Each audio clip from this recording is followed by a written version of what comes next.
Open the bag. Right now. Theft. From this kitchen. In front of my entire dining room. It was going in the trash. He hadn't eaten. You're done. Get out of my restaurant. The box of leftover food cost Jade everything. Not slowly, not quietly, in front of 43 strangers, under fluorescent lights. While her hands shook and a room full of people she trusted decided her humiliation was entertainment. She hadn't stolen.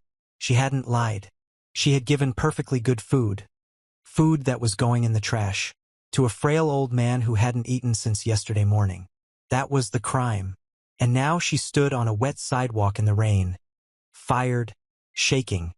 While the man who destroyed her whispered words she wouldn't understand until it was far too late. Kindness never destroys you, child. It reveals others. She almost didn't hear him. The rain was too loud. The shame was louder. She had no idea the old man wasn't walking to a shelter. She had no idea he was walking to his car. That morning had started like every other Thursday. Gray. Too early. Smelling of the bus. Jade Navarro arrived at the Harlow 40 minutes before her shift. The way she always did. Not because her manager noticed. He never noticed the things worth noticing. But because her mother's medicine cost $400 a month. And Jade couldn't afford to be anything less than essential. The Harlow was the kind of restaurant that had its own hashtag. Crystal water glasses. Linen napkins folded into swans. A clientele that wore watches worth more than Jade's rent. She had worked there for 2 years without a complaint in her file, without a late shift, without a single broken plate. She was invisible in the best possible way. Until he walked in. The old man appeared at the glass door just after the first morning rush cleared. He moved slowly, crooked spine, worn shoes, a wooden cane that looked older than the building. His jacket was gray and thin. Rain had already soaked through it. The hostess, Priya, moved to block him before the door had fully swung shut. "Sir, this is a private establishment." The old man's voice came out cracked and dry. "Please, water. Just water. You need to leave." Jade was refilling salt shakers 3 tables away. She stopped. She knew that voice. Not his specifically, but the shape of it. The specific hollow sound of someone who had run out of pride and was now just asking for something small. She had heard that voice from her mother on nights when the pain got bad and the pills ran out. She crossed the floor before she could talk herself out of it. "I've got him," she said to Priya. Quiet enough that nearby tables wouldn't hear. Priya stared at her. "Jade, I've got him." She guided the old man to the corner table near the window, the one partially blocked by a column, the one no one requested. She brought him water. She broke off half the bread from her own lunch bag, the one she'd packed at 5 a.m. while her mother slept. "Rest here," she said. He drank the water slowly, both hands wrapped around the glass. His eyes, she noticed, were strange. Not confused. Not defeated. Sharp, alert, and watching everything in the room with a precision that didn't match his appearance.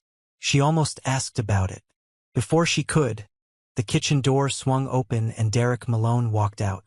Derek was the kind of manager who used the word standards the way other people used weapons. He was 38, perpetually irritated, and convinced that his position at the Harlow was a temporary stop on his way to something important.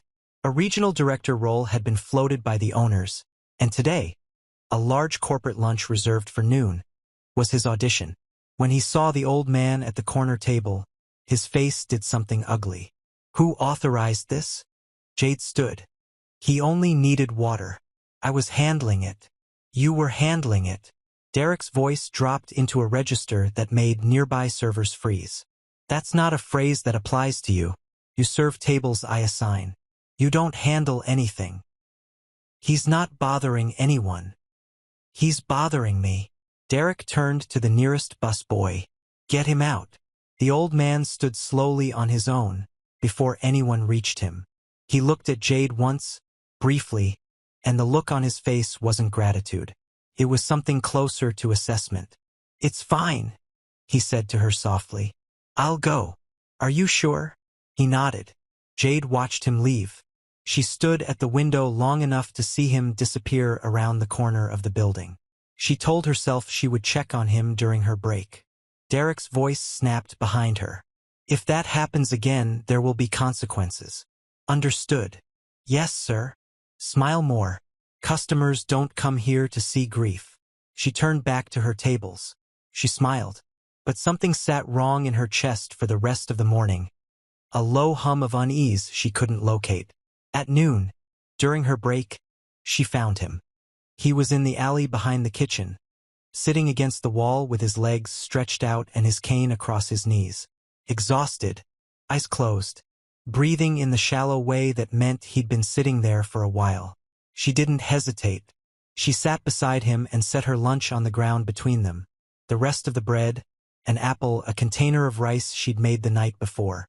"You don't know me," he said, without opening his eyes. "No. Then why?" Jade looked at the alley wall. Piece of old tape. A faded delivery notice. The very ordinary texture of a place people weren't supposed to see. "Because I know what hungry feels like," she said. "Not like this, but close enough." He opened his eyes then, looked at her directly. "You remind me of someone," he said. "People say that. Not like this." He paused. "Someone who changed my life." She didn't know what to do with that. So she just said, "Eat before it gets cold." And she went back to her shift. She didn't see him watch her go. She didn't see his expression. Not frail, not helpless, but precise and quietly devastated. The way someone looks when fate shows them something they weren't prepared for. She didn't see the black car at the end of the alley. The corporate group arrived at 12:30. 6 people in suits, led by a woman named Bridget who asked careful questions and tipped with mathematical precision. Derek transformed the moment they walked in. Straighter spine, warmer tone. He laughed at things that weren't funny. Jade watched him become a different person and felt something close to exhaustion. The kitchen fell behind on a catering overflow. By 2 o'clock, a full tray of untouched food, rice, vegetables, roasted chicken, sat on the prep counter while the cooks pivoted to the next order. The busboy, a new hire named Finn, appeared at Derek's shoulder. "What do we do with the overflow, sir?" Derek didn't look up. "Trash it. It's all still good. Are you planning to serve it to the corporate table?" Finn swallowed. "No, sir." "Then trash it." That's the end of the conversation. Jade heard all of it. She looked at the tray. She thought about the alley. She thought about the old man's hands around that water glass. Both hands like it was precious. She made a decision. She waited until Derek moved to the front of the house. She moved to the prep counter. She found a clean takeout container. She filled it quickly, rice, vegetables, a piece of chicken. She sealed the lid. She put it in her bag. She returned to the floor in under 90 seconds. She thought no one had seen. Derek had seen everything. He had been standing in the doorway to the storage corridor, half hidden behind the frame, watching her with a patience that felt calculated. His smirk arrived slowly, like something he'd been saving. He waited. He let her return to the floor. He let her refill 2 glasses and clear a dessert plate. Then his shoes clicked across the tiles. "Jade!" She turned. His voice was already raised. "Not by accident. Open your bag." The room noticed. The corporate table noticed. A woman at table 4 put down her fork. "Sir, open it." She did. The container sat on top. What happened next lasted for minutes. Jade counted later because her mind needed somewhere to go. Derek held up the container like evidence in a trial. He announced her termination to the dining room, to the kitchen staff watching from the pass-through window, to the corporate group who had come to evaluate his leadership. He used words like theft and disgraceful an example. His voice got bigger as the room got quieter. One woman at the corporate table leaned toward the man beside her and said something with her hand in front of her mouth. Derek didn't notice. Jade noticed everything. The busboy Finn who looked at the floor. The server Cass who laughed once and then stopped. The security guard who looked genuinely apologetic as he walked her toward the door. Outside, the rain had started. The old man was there. He was standing near the entrance, his cane in one hand, rain running down his face. Not sheltering, not leaving, just standing, watching the doors, as if he had been waiting. When she appeared, Something in his expression broke. "I'm sorry," she said. "I'm so sorry. This is because of me. Because of you. I should have just—" No, his voice was firm. "You should not have done anything differently. I lost my job. You revealed a man's character to a room full of witnesses." She almost laughed. Came out as a sound somewhere between that and crying. Rain soaked through her uniform. She crossed her arms over her chest. Suddenly so tired she felt it in her teeth. "My mother needs her medication," she said. "The rent is late. I don't know what I'm going to tell her." The old man placed his hand on her arm. "Light, careful. Walk with me," he said. "Just a few blocks. There is shelter.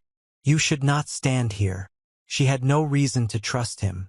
She also had nowhere else to go. So she walked. They stopped when her legs gave out, against a wall 2 blocks from the restaurant. She slid to the ground. He stayed standing, using his cane, one hand on the brick beside her as a partial shield from the wind. "Why did you help me?" he asked quietly. She told him the truth. About her mother. About the nights they counted pills. About knowing what it felt like to be looked through by people who thought their wallet was a personality. He listened without speaking. When she finished, he said, "Compassion grown from suffering is the rarest kind." She shook her head. "It doesn't matter. Kindness cost me everything today." "No," he looked down the wet street. "It cost you a job. That is not everything." A pause. "What if I told you," he said slowly, "that Marcus hasn't ruined you? He has revealed himself to the wrong people." She stared at him. "Who are you?" she asked. He smiled, just slightly. "A tired wanderer." "That's not an answer." "No," he agreed. "It isn't." Before she could press further, headlights appeared at the far end of the street. A black car moved toward them through the rain, slow and deliberate. It stopped at the curb. A driver stepped out, composed, dry, dressed impeccably. He opened the rear door and walked toward them. "Sir," the driver said, looking directly at the old man. "Everything is ready." Jade stopped breathing. "Sir." The old man stood. He moved differently now, less like someone conserving energy, more like someone choosing to move slowly. "You have a driver," she said. "Yes. And that car is mine. But you were in the alley." "Yes." She stood up from the ground. Her legs were unsteady, but her voice wasn't. "You were pretending. I was observing." He met her eyes. People show their real faces when they believe no one important is watching. The rain slowed, just slightly, like the sky was also listening. "You were testing us," she whispered. "Not you." His voice was quiet but absolute. "You showed me your heart before I asked for anything. You were never being tested." He extended his hand toward the car. "Let me take you home safely. You shouldn't walk in this." She stood still for a long moment. Then she got in the car. Her apartment building looked exactly the way it always had. Chipped entrance, flickering stairway light, the smell of someone else's cooking in the hallway. Before she stepped out, he spoke. "Return to the restaurant tomorrow." Her stomach dropped. "He'll throw me out again." "Tomorrow," he said. "Derek will not be the one with authority." She turned to look at him fully. "What does that mean?" His expression was calm in a way that should have been impossible given the rain, the alley, the conversation they'd just had. "It means that everything changes tonight." She got out of the car. She stood on the sidewalk and watched the headlights disappear. The rain had thinned to mist. She went upstairs. Her mother was awake, reading with a small lamp on. "You're late," her mother said. "Extra shift." "Something like that," Jade said. "Go back to sleep, Mom." She sat on the couch in the dark for a long time. She thought about the look in his eyes. Not pity, not performance. Something much older and quieter than either of those things. She slept. She almost didn't go back. She stood at the end of the block for 11 minutes, watching the restaurant from a distance. Her palms were wet. Not from rain. The morning was clear and pale and ordinary. Just her. Then she saw the crowd. A small group of people clustered outside the entrance. New equipment being moved in. unfamiliar faces in clean clothes carrying binders. A vehicle she didn't recognize parked out front. And Derek. He stood at the door in yesterday's shirt, rumpled, pale, approaching the new people and being gently, repeatedly redirected. His mouth kept moving. No one kept listening. She had never seen him small before. The driver, Daniel, appeared in the doorway. He saw her across the crowd and something in his face relaxed. He walked toward her. "Miss Navarro," he said. "We were expecting you." Derek spun around. His face cycled through shock, disbelief, and finally, a very old, very familiar anger. "You! I told you!" Daniel stepped between them with the ease of someone who had practiced this exact movement. "Mr. Derek," he said evenly, "you no longer have authority to decide who enters." A silence landed over the crowd. "Your employment ended this morning," Daniel continued. "Effective immediately." Derek's voice came out broken. "On whose order?" The door opened. The old man walked out. But not the old man she knew. This was someone who wore a charcoal suit with the ease of someone born in one. Beard trimmed, posture straight, the cane still in his hand, but resting lightly at his side now, an afterthought. The same eyes, though. The same quiet, absolute attention. The crowd went still. Derek stared like a man watching a building he owned fall down. "You," his voice broke. "That's not possible. You had nothing." "My name is Garrett Wynn," the old man said. Calm. Not loud. He didn't need to be loud. "Owner of Wynn Hospitality Group. As of midnight last night, this restaurant is under my management." Silence swallowed the street. "I witnessed behavior here yesterday," Garrett continued. "That deeply disappointed me." He looked at Derek without expression. "You treated a woman cruelly because you believed she was powerless. You treated an old man with contempt because you believed he was worthless." He stepped closer. "That is why you no longer work here." Derek's legs seemed to stop working. He stepped back. His mouth opened. No sound came. Then Garrett turned. He turned toward Jade, and his face changed completely. "I'm glad you came," he said. "We have much to discuss." The restaurant looked different from the inside. Or maybe she was different inside it. The same floors, the same kitchen sounds, the same windows. But the air had shifted, not lighter exactly. Just honest. Garrett walked her through it slowly. The new general manager, a woman named Tessa Moore, met her in the restructured back office and shook her hand like she was already someone. Not someone becoming. Someone who had already arrived. There was a contract on the table. Assistant manager. Full salary. Benefits. Health coverage for herself and her mother. Jade read the last line 3 times. "Sir," she said quietly, "I don't know how to do this job." "You know how to treat people," Garrett said. "The rest is learnable." She looked at the contract. She thought about her mother counting pills at the kitchen table. She thought about the alley behind the restaurant, the ordinary texture of a place nobody was supposed to see. She signed. But the day wasn't done. Late afternoon, Daniel knocked on the office door. "Mr. Wynn would like to see you. Private conference room." She followed him through the administrative wing. The door opened. Garrett stood at the far end of the table. And across from him sat a woman she didn't know. Silver-streaked hair, navy suit, a doctor's careful stillness in her hands. "Jade," Garrett said. "This is my sister, Dr. Nadia Wynn." Nadia stood and extended her hand. "I've heard a great deal about you already." Jade looked between them. "About me?" "Your mother," Garrett said gently. "I'd like to help ensure she gets proper care." Jade started to object, the word charity already forming in her throat, and Garrett raised one hand. "This is not charity.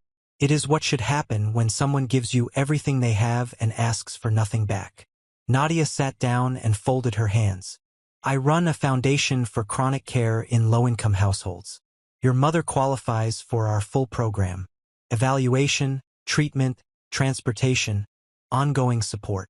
She paused. "No cost." Jade pressed her hands flat on the table to keep them from shaking. "You don't know her," she said. "No," Garrett said. "But I know you." She breathed. "Once." Twice. She nodded. They drove to her apartment together, Garrett, Nadia, Daniel.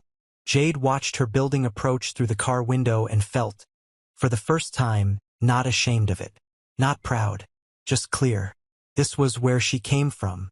It didn't define the ceiling. Her mother, Renee, was in the living room in her housecoat, a cup of tea going cold on the side table. She looked at the strangers behind her daughter, and her expression asked every question at once. Nadia knelt beside her chair with the ease of someone who had done this 10,000 times. She examined Renee's wrists, asked about pain, asked about sleep, asked about the medication she'd been rationing because they couldn't always afford the full dose. When Nadia finished, she looked at Garrett. She needs consistent treatment. Soon. Garrett nodded once. Renee looked between all of them. She looked at her daughter. Jade, she said softly. What is this? Mom, Jade said. Her voice cracked on just the one word, just the two letters. I think something happened to us. Renee reached for her hand. Nadia started to speak again, outlining the program, the timeline, the next morning's appointment. But Jade stopped hearing the words for a moment. She watched Garrett watch her mother, and she noticed something in his expression that she couldn't immediately name. Not just kindness. Something older. Something that looked, unmistakably, like recognition. Nadia stepped out to take a call. Daniel went to bring the car around. Renee had drifted into a light sleep, her breathing more even with the medication Nadia had already administered. Garrett and Jade sat in the small living room in the quiet. He said, "She reminds me of someone." Jade looked at him. "My mother." No, he looked at Jade. "You." She waited. "Someone I lost," he said. "A long time ago. My wife." His voice dropped. "Her name was Brianna. She had your eyes. Your voice. The same way of moving through a room like you're trying not to take up space." He exhaled. "I told myself yesterday I was imagining it. An old man seeing shapes in things." "But," Jade said.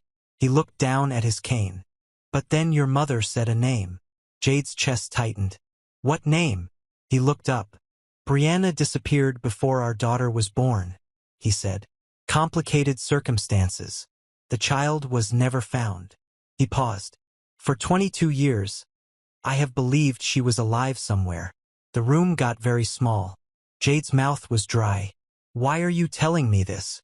"Because," Garrett said slowly, "I need to ask you something, and I need you to hear it as a question, not an accusation." She waited. "Who are you, Jade? Where do you come from?" The words she had carried her whole life, the ones that never quite had answers, the ones her mother always deflected with love instead of information, rose in her throat like something that had been underwater for a very long time. "I don't know," she whispered. And then Renee, from the bedroom doorway, said, "I do." She had been awake. She stood in the doorway holding the frame, small and exhausted and more frightened than Jade had ever seen her. Her voice came out already cracked. "Jade, come sit with me." They sat. All three of them. Garrett on the edge of a chair.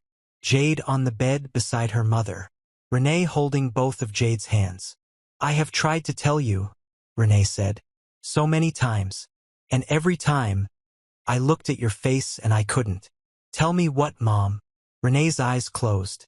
When they opened, they were wet. "You are not born from me." The clock in the kitchen ticked. Outside, a car passed. The ordinary sounds of a world that didn't know it had just stopped. "I was working at a small free clinic," Renee said. "On the east side. You were only 6 days old when she brought you in." Her voice dropped to almost nothing. She was hurt. She was terrified. She'd just given birth and she was alone, and she kept saying someone was coming, that she couldn't go home, that the baby wasn't safe. Garrett had gone completely still. "Her name," Renee whispered. "She said her name was Brianna." The sound Garrett made was not a word. It wasn't quite a cry. It was something between the two that didn't have a name. Renee continued, her voice falling apart sentence by sentence. "She died the next morning. Blood loss, fear, exhaustion. She was so exhausted." She pressed Jade's hands tighter. "And in the last hour," she said, If his name is Garrett Wynn, if he finds her, tell him she has his eyes. Silence. Garrett pressed his fist to his mouth. Jade felt the room tilt. Not the walls. Not the floor. Something inside herself. Some architecture she had built out of not knowing began to come apart. "Mama," she said. "Mama, what are you?" "I tried to find him," Renee sobbed. "I tried. But you were already mine. You were already everything. And I was afraid. I was so afraid that if he found you, you would leave, and I had nothing else." She bent forward over their joined hands. "I'm sorry, my girl. I'm so sorry. I was selfish and I was afraid and I'm so sorry." Jade couldn't speak. She looked at Garrett. He was crying silently, in the way of someone who has learned over a long time not to make sound when they grieve. He looked at her, really looked, the way he had looked at her in the alley, that precise, undone recognition, and he said quietly, "I won't claim anything you don't want to give. I will not take anything from you. But I have to ask." He stopped, steadied himself. "Jade, are you my daughter?" The clock ticked. The car had passed. The world stayed ordinary. Jade looked at the woman who had raised her, who had rationed medicine and packed lunch at 5 a.m. and loved her with an imperfect, terrified, total love. She looked at the man who had spent 22 years believing. She said, "I want to know the truth." Nadia did the test that night. 48 hours, she said. Then we'll know. But in a room in a small apartment on the east side of a city, something had already been decided. Not by blood, not by paperwork, by a box of leftover food, by an alley, by a woman who saw a stranger and decided that not knowing someone was never a good enough reason to do nothing. Jade sat beside her mother's bed long after everyone else had gone. Renee slept with her medication taken and her breathing easier than it had been in months. Down the hall, Jade sat at the kitchen table in the dark. She thought about the moment she crossed the restaurant floor to help an old man get a glass of water. She had done it without thinking, without calculating, without asking what it would cost.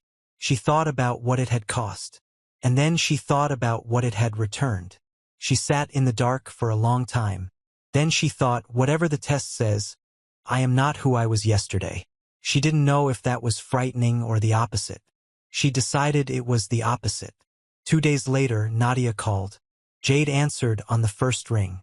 She was standing in the new office, her office now, if she let herself call it that, watching morning light move across the floor.